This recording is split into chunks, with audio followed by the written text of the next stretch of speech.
Hello guys, welcome to Vidyalakshmi coaching. Guys, मैं आप लोग के लिए आज क्लास 10 सामाजिक विज्ञान लोकतांत्रिक राजनीति 2 यानी अध्याय 2 संवाद लेकर आए हैं। तो आज मैं आप लोग को संवाद से रिलेटेड लगभग 20 MCQ लेकर आए हैं और यही MCQ परीक्षा की दृष्टि से बहुत ही महत्वपूर्ण होंगे। तो फिर चलिए हम लोग बढ़ते हैं क्वेश्चन की ओर। देखिए गाइज, हमारा फर्स्ट क्वेश्चन है, निम्नलिखित में से कौन संवाद की प्रमुख विशेषताओं में से एक नहीं है। यानी क्वेश्चन बोल रहे हैं संवाद की प्रमुख विशेषता नहीं है। ओके, तो देखिए फर्स्ट नंबर दे रखे हैं सरकारों के दो या दो से अधिक स्तर, बिल्कुल ये है। फिर बी नंबर बोल रहे कानून बनाने, कर वसूलने और प्रशासन के विभिन्न मामलों में प्रत्येक स्तरीय का अपना अधिकार क्षेत्र, बिल्कुल है। नंबर सी बोल रहे हैं सरकार के प्रत्येक स्तर के अस्तित्व और अधिकार की संवैधानिक गारंटी, बिल्कुल है। नंबर डी बोल रहे हैं सरकार के किसी एक स्तर से संविधान को एक तरफा बदला जाना, बिल्कुल, ये आपका उत्तर डी हो जाएंगी। ओके, यानी डी नंबर संवाद की प्रमुख विशेषता नहीं है। और गाइज, यहाँ पर जो सही उत्तर होंगे यहाँ कोना में आप लोग देख रहे हैं, ये वाला आप लोग का यहाँ पर नज़र आने लगेंगे। ओके, इसी तरह प्रत्येक क्वेश्चन में आपको नज़र आने लगेंगे। तो चलिए बढ़ते हैं फिर क्वेश्चन नंबर 2 की ओर। देखिए गाइज, हमारा 2 नंबर क्वेश्चन है, भारतीय संविधान द्वारा कितनी भाषाओं को अनुसूचित भाषाओं का दर्जा दिया गया है। नंबर ए 20 भाषा, नंबर बी 21 भाषा, नंबर सी 22 भाषा या नंबर डी 23 भाषा। तो देखिएगा राइट आंसर हो जाएंगे नंबर सी, यानी 22 भाषाओं को अनुसूचित भाषाओं का दर्जा दिया गया है। दो प्रकार के मार्ग है जिनके माध्यम से संघों का गठन किया जाता है, ये कौन है। नंबर ए, एक मार्ग में स्वतंत्र राष्ट्र शामिल है जो एक बड़ी इकाई बनाने के लिए एक साथ आती है। नंबर बी, दूसरा मार्ग वो है जहां एक बड़ा देश अपनी शक्तियों को राज्यों और राष्ट्रीय सरकार के बीच विभाजित करने का निर्णय लेता है। नंबर सी, उपरोक्त दोनों। तो बिल्कुल उपरोक्त दोनों प्रकार के मार्ग माध्यमों से संघों का गठन किया जाता है, यानी राइट आंसर हो जाएगा आपका नंबर सी।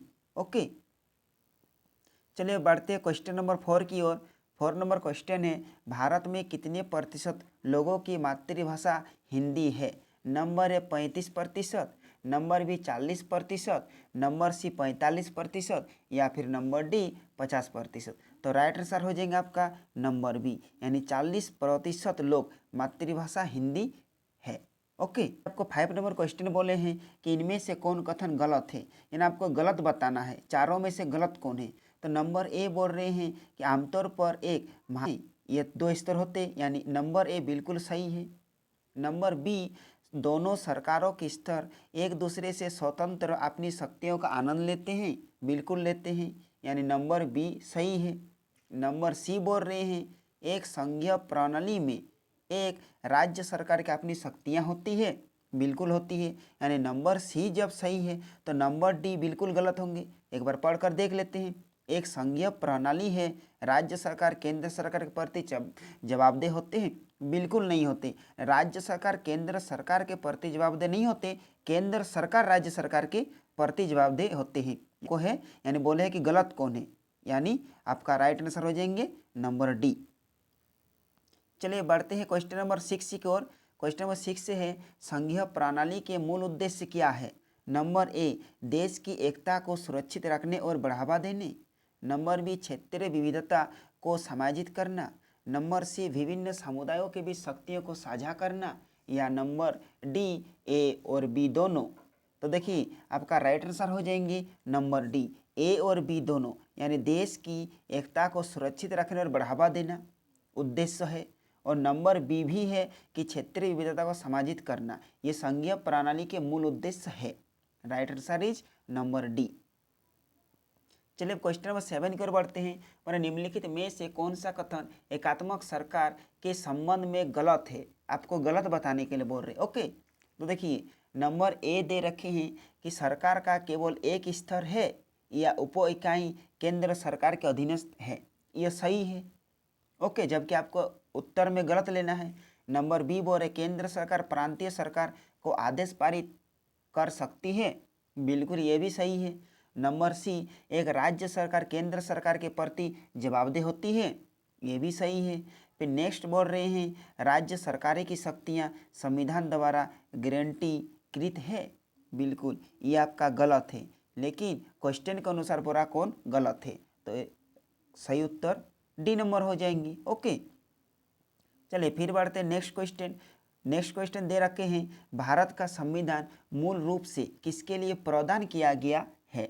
नंबर ए सरकार की एक दो स्तर प्रणाली, नंबर बी सरकार की त्रिस्तरीय प्रणाली, नंबर सी सरकार की एकल स्तरीय प्रणाली, या नंबर डी सरकार की एक 4 स्तरीय प्रणाली। तब का राइट आंसर हो जाएंगे फर्स्ट नंबर, यानी सरकार की एक दो स्तरीय प्रणाली भारत का संविधान मूल रूप से प्रदान करता है। क्वेश्चन नंबर 9 की ओर, निम्नलिखित में से कौन सा 7 र कर संघ का उदाहरण नहीं है। ओके 7 र कर संघ का उदाहरण नहीं है। Number A Bharat, number B Spain, number C Belgium, या नंबर डी स्विट्जरलैंड। तो देखिए स्विट्जरलैंड आपका उदाहरण नहीं है। ओके तो right answer is D. 11 number की ओर बोल रहे हैं कि संवैधानिक संशोधन 1992 के आधार पर इनमें से कौन गलत है। ओके 1992 के आधार पर कौन गलत है, यानी संवैधानिक संशोधन। नंबर ए बोल रहे हैं 1/4 पद महिलाओं के लिए आरक्षित है, ये बिल्कुल गलत है। 1/4 आरक्षित नहीं है, 1/3 आरक्षित है। तो गाइज यहीं पर आपका राइट आंसर मिल गया और आगे बढ़ने की जरूरत है ही नहीं। ओके चलिए नेक्स्ट क्वेश्चन 12 नंबर, पूरे जिले का प्रशासन कौन संभालता है। Number A sarpanch, number B mayor, number C जिला मजिस्ट्रेट या कलेक्टर, या नंबर डी सत्र न्यायाधीश। तो राइट आंसर हो जाएंगे आपका नंबर सी, यानी जिला मजिस्ट्रेट या कलेक्टर पूरे जिले का प्रशासन को संभालते हैं। Okay guys next 13 number question, किस अवधि में देश के कई राज्यों में क्षेत्रीय राजनीतिक दलों का उदय हुआ। नंबर ए 1990 के बाद की अवधि, नंबर बी 2000 के बाद की अवधि, नंबर सी 1980 के बाद की अवधि, या नंबर डी 1970 के बाद की अवधि। तो देखिए 1990 के बाद की अवधि राज्यों में क्षेत्रीय राजनीतिक दलों का उदय हुआ, यानी right answer is number A. Next question 14 number, ग्रामीण स्थानीय सरकार किस नाम से लोकप्रिय है। नंबर ए जिला परिषद, नंबर बी पंचायत समिति, नंबर सी पंचायती राज, या नंबर डी उपरोक्त में से कोई नहीं। तो देखिए ग्रामीण स्थानीय सरकार पंचायती राज नाम से लोकप्रिय है। ओके अब चलते क्वेश्चन नंबर 15 की ओर, पंचायत राज की 3 स्तरीय प्रणाली का कौन सा हिस्सा नहीं है। नंबर ए नगर पालिका, नंबर बी ग्राम पंचायत, नंबर सी ब्लॉक समिति, या नंबर डी जिला परिषद। तो देखिए आपका राइट आंसर हो जाएंगे नंबर ए, यानी नगर पालिका 3 स्तरीय प्रणाली का हिस्सा नहीं है और बाद बाकी तीनों है। ओके चलिए नेक्स्ट क्वेश्चन 16 नंबर, नगर निगम के प्रमुख को क्या कहलाते हैं। क्वेश्चन बोल रहे हैं नगर निगम के प्रमुख को क्या कहलाते हैं।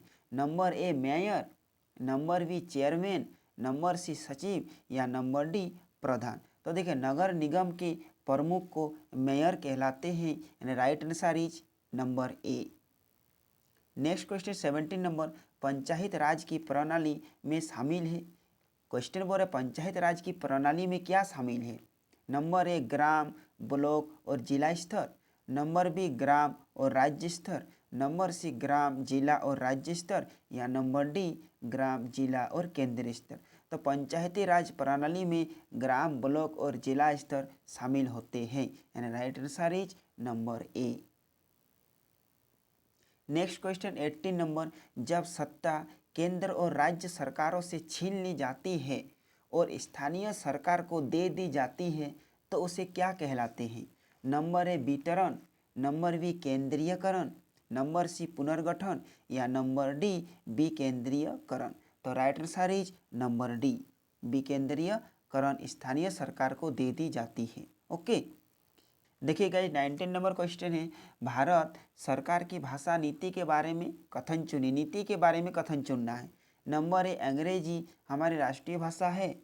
नंबर बी, नागरिक किसी भी भाषा को राष्ट्रीय भाषा के रूप में चुनने के लिए स्वतंत्र है। नंबर सी, हिंदी हमारी राष्ट्रीय भाषा है। या नंबर डी, भारत के संविधान ने किसी भी भाषा को राष्ट्रभाषा घोषित नहीं किया है। तो right answer is number D, यानी भारत सरकार की नीति, भारत के संविधान ने किसी भी भाषा को राष्ट्रभाषा घोषित नहीं किया है। Guys next and last question, निम्नलिखित में से कौन संघ सूची का विषय नहीं है? नंबर ए, विदेशी मामले। नंबर बी, मुद्रा। Number C, banking. या नंबर डी, कानून और व्यवस्था। तो संघ सूची का विषय कानून और व्यवस्था नहीं है।